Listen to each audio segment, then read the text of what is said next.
Ed Robertson welcoming you to this week's edition of TV Confidential, radio talk show about television. I would like to start things off this week by thanking everyone who has texted us, messaged us, emailed us, called us, asking about my well-being and Tony and Donna and Greg's well-being over the past few days. We are recording this week's show a few days after the outbreak of the devastating wildfires here in the Los Angeles area. All of us who are based in Los Angeles are safe. Our families are safe, although all of us have friends or colleagues or loved ones who have either lost their homes or have been displaced because of these devastating fires. Our hearts continue to go out to them throughout this time and in the days ahead. Our thanks to the firefighters and first responders who have been working tirelessly to contain the damage. This is one of those times that makes you stop and count your blessings. We thank you for joining us this week and hope that we could provide a little bit of relief over the next couple of hours. Our second hour will include part two of a conversation that began last week with Pat Boone. Pat Boone, the legendary singer, actor, producer, radio host, and all-around entertainment legend whose career in show business spans 7 decades. Pat Boone currently is seen in the biopic Regan. He has 2 other movies coming out in 2025. We'll talk to him about that. We'll also ask him to share a few memories of some of his famous leading ladies from earlier in his career, including Shirley Jones and Barbara Eden. We'll play part 2 of a conversation with Pat Boone in our second hour. We hope you stay tuned for that. In the meantime, I also wanted to open up our program this week by acknowledging the passing of Michael Schlesinger. Michael Schlesinger, the Dean of Classic Film Distributors, as he is known throughout the entertainment industry, having worked for more than 25 years at MGM, Paramount, and Sony, and a man who has also worked tirelessly on keeping hundreds of vintage movies available in theatrical release and later on DVD and Blu-ray. Michael Schlesinger passed away Thursday, January 9th in Los Angeles after a brief illness. Michael Schlesinger, also the writer, producer, and director of the Misadventures of Biffle and Shooster, a very, very funny collection of 1930s-style comedy shorts that were all made in the early 2010s, but which pay homage to the Three Stooges, Abbott and Costello, Laurel and Hardy, and other vintage comedy teams. You may recall that Michael Schlesinger joined us in the studio one day in August 2018, along with Greg Ehrbar and Will Ryan, one of the stars of Biffle and Shooster, along with Nick Santa Maria. We thought we would play that segment in Mike's memory as part of our program this week. As we pick up the conversation, we asked Michael Schlesinger. Before we went to break, we were talking a little bit about the lengths you and your team took to make this as authentic as possible. Right. I have an authenticity fetish. And because it's easy to make something look vintage, relatively easy. You just have to want to do it. Mm-hmm. And I can't tell you how it drives me up the wall when I see something that's supposed to be a period piece and they get so much wrong. The test case for me, the textbook example, is X-Men First Class, which supposedly takes place in 1962. And everything is wrong. I mean, the hair, the makeup, the costumes, the dialogue. Nobody smokes. None of the women wear red nail polish or red lipstick. My God, even the maps are wrong. They're supposed to be the U.S. government, and the map says Russia. It would not have said Russia. It would have said USSR or Soviet Union. It would not have said Russia. And it's like, was there anybody over 40 on this production? And then a friend of mine actually had a theory. He said he thought that it was deliberate, because if it actually looked and sounded like 1962, then the kids wouldn't go see it, because the kids want to see characters that look and sound like them, which I thought was kind of a stretch, although that would surprise me. But it does drive me crazy when, I remember Brian De Palma, usually a terrific filmmaker, did a picture called The Black Dahlia, and which takes place in 1946, and Scarlett Johansson goes, well, back in the day, I said, no, nobody used back in the day in 1946. What the hell is wrong with these people? Even The Marvelous Mrs. Maisel, which I think is the best thing on TV right now, and is, again, incredibly meticulous about recreating 1958 New York. work. But, occasionally an anachronism will slip in the dialogue, like when she says something is carbon neutral or something like that. And I thought, all right, I'll cut them a little slack because the rest of it's so good. And, an occasional slip up is okay, but it's just when it's wholesale wrong. It's Joe Dante, my friend, whose masterpiece to me is Matinee, also takes place in 1962, but you really believe it's 1962. Everything about it, even that fake Disney clip they put in, is absolutely spot on perfect. Speaking of music, it's amazing how in the 1940s there were only 3 pieces of music that were ever played. And this is based on seeing movies that were produced between the 60s and now. Yeah. In the Mood, or just a few others, which is absurd. There's so many great pieces of music. Also, don't forget that studios own music libraries, so they're more likely to use stuff they own because of licensing. I mean, how many Paramount pictures have you seen where Isn't It Romantic was playing in the background? Well, we own that song. So it's. And, watching 77 Sunset Strip reruns, you see the same Johnny Mercer or Rodgers and Hart songs in the background, or Frankie. Those are the ones that Warner Brothers owned, exactly. So or wanted to market, right? They're just going to keep using their own music over and over again. There's a great episode of 77 Sunset Strip. Well, did you write a book on it, or I did not. Oh, okay. Martin Grams is finishing up a book on it. So really? That is what I hear. That is what I hear. I am working on a book on the FBI. The television series. In Peace and War. Yes. Not the radio show. The Quentin Martin production. Oh, great. In color. Oh, the book's going to be in color. Yes, in color. In color. And what was Quinn Martin's real name? Martin Cohn. Yeah. C-H. Which I didn't know until I read his obituary. C-O-H-N. Yeah. No E, I believe. But, yeah. But there's an episode of 77 Sunset Strip, which is the origin story of Joni Summers. So Joni's... Oh, is then Jim Backus plays her Yes. agent? Yes. No. Jim Backus plays, and who knew... Yeah. The manager of Dino's. Yes. It's in all those episodes. I never knew that Jim Backus was the manager. And it starts off with Ed Kooky Burns talking to Joni, and, gee, we got to get you playing in this club here. So things happen, and, probably there's some mystery, and they solve it. But then at the end, he arranges for Joni to sing there, and then the manager comes out, and it's Jim Backus, and he sees Joni, and it's all right. Yeah, she thumbs up or whatever, and so that's the origin of Joni Summers' career. But in fact, Joni was the first recording artist signed to Warner Brothers Records, but she did not want to be signed as an actress. Maybe Tab Hunter was the first overall signee to the label, or maybe he was the impetus for getting it signed. He kind of thought he was. Because he had a record on Dot that Jack Warner wouldn't allow to be released because he had this blanket contract with Tab Hunter. But Joni was the first singer signed to the label, not actress, not overall blanket contract. You're listening to a conversation with Will Ryan and Michael Schlesinger that originally aired in August 2018 here on TV Confidential. Will Ryan is one of the stars, and Michael Schlesinger is the writer, producer, and director of the Misadventures of Biffle and Shooster. Michael Schlesinger passed away Thursday, January 9th in Los Angeles after a brief illness. We were replaying this segment in Mike's memory as part of our program this week. Biffle and Shooster are the creation of Will Ryan and Nick Santa Maria. How did you and Nick come up with the characters, and how did Michael come along to adapt your characters into film? Well, I was booked to play a couple of performances, and I had been working with Nick on some songs, and I thought, this job would be a lot more fun if both of us did it. Why don't we just go and do this show? So this is an act you did that you took on the road. You perform in like nightclubs or venues? Yeah. And so we did, and that was kind of fun. So let's do it again. We did it again. So then I thought, okay, instead of Will Ryan and Friend, or later Will Ryan and Nick Santa Maria, let's call it Biffle and Shooster. And B-I-F-F Iffle, S-H-O-O Ooster. That's right. Will I-double-L Ryan. You can't do it with Schlesinger. No, it's too much trouble. S-H-E Essinger. S/I-N-Ger. I don't know. No, we digress. Yes. B-E-double-N. Well, that's not unusual.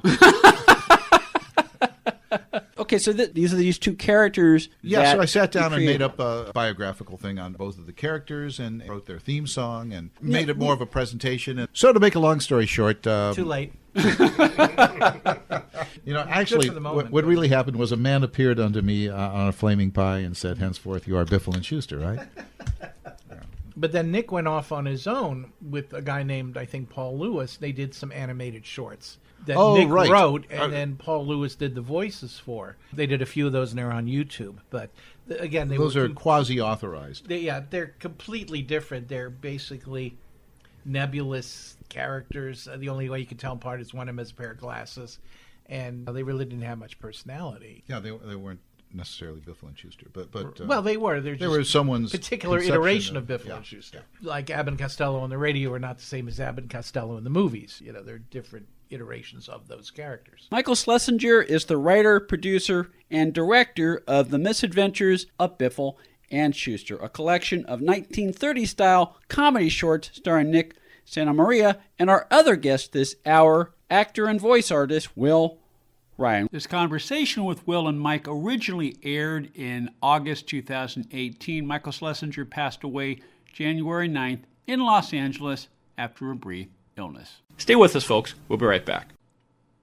This portion of TV Confidential is brought to us by our friends at Front Porch Realty, the community of realtors in the Northern Bay area of California that is committed to finding the solution that is best for their clients. Whether you're a first-time home buyer or looking to sell or lease your property in Northern California, call Karen Strain at 415-886-7411 or visit frontporchrealtygroup.com for more information on how they can help you. This portion of TV Confidential is brought to you by PrisonFit. PrisonFit, a new, comprehensive, and integrated approach to exercise, food, and employment that was developed by prisoners, for prisoners, parolees, and anyone else listening to this program who would like to improve their overall health and well-being. You can learn more about PrisonFit by going to prisonfitlife.com. PrisonFit's mission is to create work, programs, and partnerships that will provide both incarcerated inmates and released or paroled individuals with meaningful employment, training, rehabilitation, and reentry opportunities while treating them with dignity and respect. PrisonFit's main program, Introduction to Small Business, not only has graduated more than 500 imprisoned students, but has produced a 2-year released graduate recidivism rate of 6.7%. PrisonFit will expand its Introduction to Small Business program on a statewide basis in 2025, and this is where you can help. PrisonFit is conducting a Kickstarter campaign throughout the month of January 2025 to offer the public various fitness publications and products. The proceeds from this campaign will not only complete and launch these publications and products, but will provide the necessary resources for PrisonFit's statewide in-prison Introduction to Small Business course. For more information, go to prisonfitlife.com and click on the Go to Kickstarter button. That's prisonfitlife.com. Click on the Go to Kickstarter button. prisonfitlife.com. Click on the Go to Kickstarter button or go to Kickstarter.com and search for PrisonFit. Hi, this is Leonard Maltin, and you're listening to TV Confidential. The last job we had, we were so funny you could hear the laughter across the street. Really? What was playing across the street? Well, before we went to break, you were talking about how you and Nick originally developed Biffle and Shooster. So these are characters you had already fleshed out, were performing live, and then Nick was hired by Mel Brooks to be in the producers again. They were opening a tab version of it in Las Vegas, and it was a big deal. It was authorized. The two writers, Mel and his writing partner, who was very good, Tommy Meehan? Yeah, the not very well remembered or recognized terrific co-writer. He wrote Annie, didn't he? Yeah, I think so. Yeah, he recently passed away, too. Yeah, so. But he was a nice guy. And they put together a shorter version of Without an Intermission of the producers, and Nick was hired to be in that.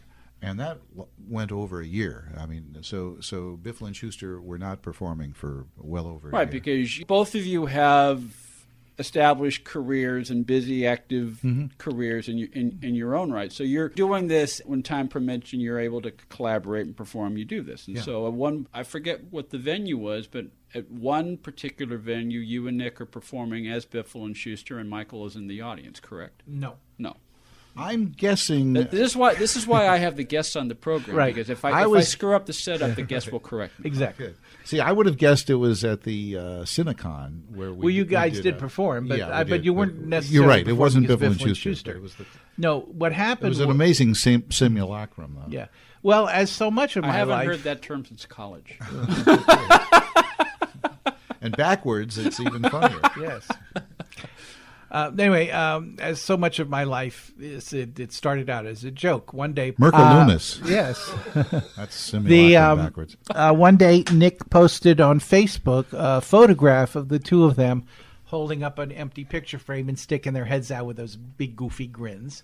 And me being me, I posted as a comment, from their classic two-reeler, it's a frame-up with Franklin Pangborn as the art dealer. And then I thought, wait a minute, because I had not been successful in selling scripts. And I thought, maybe if I just make something short, that I can use that as a calling card, to prove I can write and perhaps even direct. So I emailed him. I said, how would you feel about doing a typical 1930s-style Biffle and Shooster short? Now, we should also establish that you and Will have known each other forever. Yes, I've known Nick.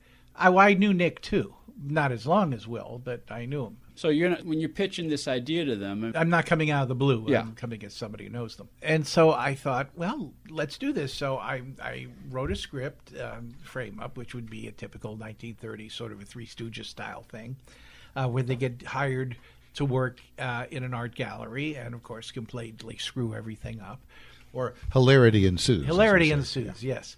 And then I went on Kickstarter to raise some money and fell short by a razor-thin 89%. So at that point, I figured, well, hell, I can afford it. I'll just do it myself. So we made the short. We shot it in December of 2012. And fortunately, I had a lot of actor friends, and I also knew a lot of crew people, from the Larry Blameyer films that I had helped make. And so we did it, and it went around, and we got hardly any film festival exposures because, film festivals want bleak and depressing and soul-crushing and, Plus, I'll bet they just won't understand what you were doing. Frivolous. It's too frivolous. We just can't show frivolous films. Our audiences don't understand frivolous. That's the word we always get, frivolous. And then I went, after I had invited my friend Cheryl Boone Isaacs. This was before she became president of the Motion Picture Academy.